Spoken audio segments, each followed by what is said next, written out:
ओम एक दंताय नमो नमः। जय श्री गणेश। भगवान गणेश बुद्धि, ज्ञान, यश तथा सभी भौतिक सुखों को प्रदान करने वाले देवता हैं। श्री गणेश के पूजन से सभी पाप तथा ग्रह दोष दूर हो जाते हैं। भगवान गणेश के पूजन तथा उनकी कृपा प्राप्ति के लिए सनातन धर्म में अनेकों मंत्र तथा स्तोत्रों का उल्लेख मिलता है। श्री गणपति अथर्वशीर्ष भगवान गणेश को समर्पित उन सभी मंत्रों और स्तुतियों में विशेष स्थान रखता है। इसे भगवान गणेश की वैदिक प्रार्थना भी कहा जाता है। तो आइए, विघ्नहर्ता गणेश की कृपा सदा सर्वदा हम पर बनी रहे, इसी कामना के साथ आज हम पाठ करते हैं श्री गणपति अथर्वशीर्ष का हिंदी में, क्योंकि सभी के लिए इसका पाठ संस्कृत में करना संभव नहीं है। भगवान गणपति को मेरा नमस्कार है। हे गणेश, तुम ही प्रत्यक्ष तत्व हो, एकमात्र तुम ही करता हो, तुम ही एकमात्र धरता हो, तुम ही एकमात्र हरता हो। निश्चय ही तुम ही सब रूपों में उपस्थित ब्रह्म हो, तुम ही साक्षात नित्य आत्म स्वरूप हो। मैं न्याय संगत कहता हूँ, सत्य कहता हूँ। हे श्री गणेश, आप मेरी रक्षा करो। आप वक्ता अर्थात बोलने वाले की रक्षा करो। आप श्रोता अर्थात सुनने वाले की रक्षा करो। आप दाता की रक्षा करो। आप धाता की रक्षा करो। व्याख्या करने वाले आचार्य की रक्षा करो। आप शिष्य की रक्षा करो। आप पश्चिम से रक्षा करो। आप पूर्व से रक्षा करो। आप उत्तर से रक्षा करो। आप दक्षिण से रक्षा करो। आप ऊपर से रक्षा करो। आप नीचे से रक्षा करो। आप सब ओर से मेरी रक्षा करो। आप चारों ओर से मेरी रक्षा करो। हे गणपति, तुम ही वांगमय तथा चिन्मय हो, तुम ही आनंदमय हो, तुम ही ब्रह्ममय हो, तुम ही सच्चिदानंद और अद्वितीय हो, तुम ही प्रत्यक्ष ब्रह्म हो, तुम ही ज्ञानमय तथा तुम ही विज्ञानमय हो। ये संपूर्ण जगत तुमसे उत्पन्न होता है। ये संपूर्ण जगत तुम में ही सुरक्षित रहता है। ये संपूर्ण जगत तुम में ही विलय को प्राप्त होगा। ये संपूर्ण जगत तुम में ही प्रतीति हो रही है। तुम ही भूमि, जल, अग्नि, वायु और आकाश हो। तुम ही चारों प्रकार की वाणी अर्थात परा, पश्चंती, बैखरी और मध्यमा हो। तुम प्रकृति के तीनों गुणों सत्व, राजस्व और तमस से परे हो।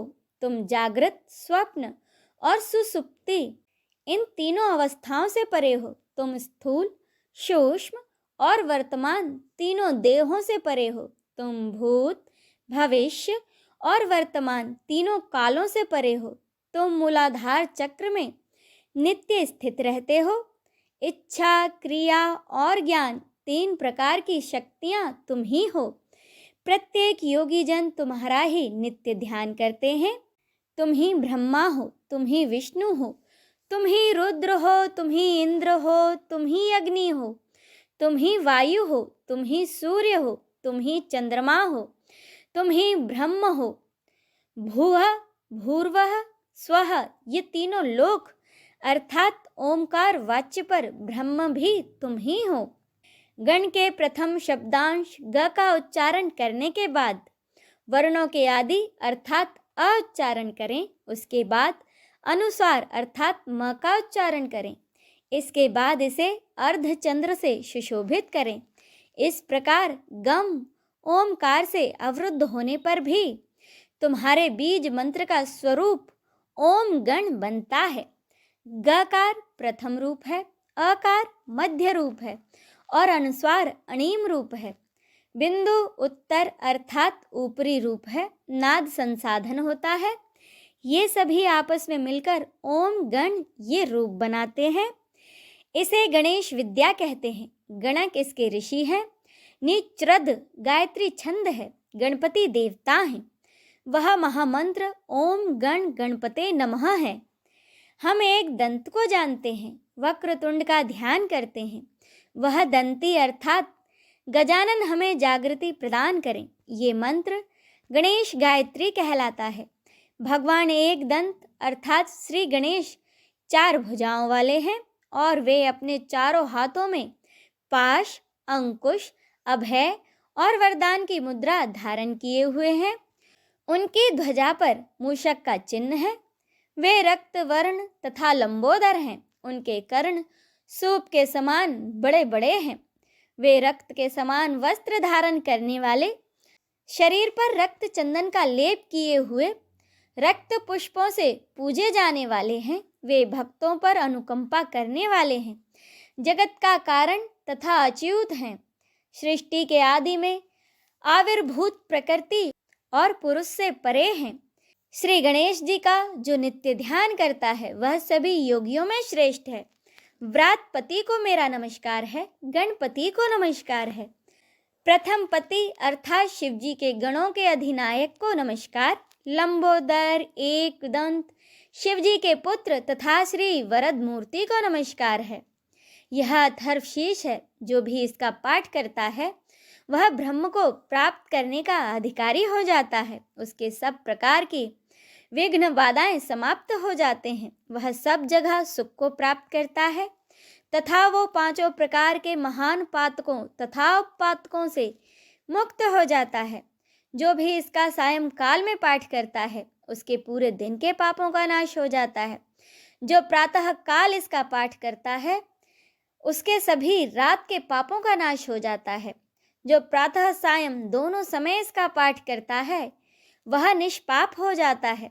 वह सभी जगह विघ्नों का नाश कर धर्म, अर्थ, काम और मोक्ष को प्राप्त करता है। यह अथर्वशीष इसको नहीं देना चाहिए। जो शिष्य ना हो, जो मोहवश अपात्र को उपदेश देता है वह महापापी हो जाता है। इस अथर्वशीष का सहस्त्र बार पाठ करने से उपासक जो भी कामना करता है उसे सिद्ध कर लेता है। जो भी अथर्वशीष का पाठ करते हुए गणपति को स्नान कराता है वह वक्ता बन जाता है। जो चतुर्थी तिथि पर उपवास करते हुए इसका जाप करता है वह विद्वान हो जाता है। यह अथर्वण ऋषि का वाक्य है। इसका पाठ करने वाले को कभी भय नहीं होता। जो दुर्वा के द्वारा भगवान गणपति का यज्ञ पूजन करता है वह कुबेर के समान हो जाता है। जो धानी और लाई के द्वारा यज्ञ पूजन करता है वह यशस्वी तथा मेधावी होता है। जो सहस्त्र मोदकों द्वारा यज्ञ और पूजन करता है वह मनोवांछित फलों को प्राप्त करता है। जो देसी गाय के घी युक्त समिधा से यज्ञ और पूजन करता है वह सब कुछ प्राप्त कर लेता है। यज्ञोपरांत 8 ब्राह्मणों को सम्यक रीति से भोजन कराने पर व्यक्ति सूर्य के समान तेज प्राप्त कर लेता है। सूर्य ग्रहण में, महानदी में या श्री गणेश की प्रतिमा के समीप इस अथर्वशीष को जपने से इसकी सिद्धि हो जाती है तथा वह महाविघ्न, महादोषों तथा महापापों से भी मुक्त हो जाता है। जो इस प्रकार से जानता है वह सर्वज्ञ हो जाता है। ओम शांति शांति शांति ही। इसी के साथ यह अथर्ववेदीय गणपति उपनिषद संपूर्ण होता है।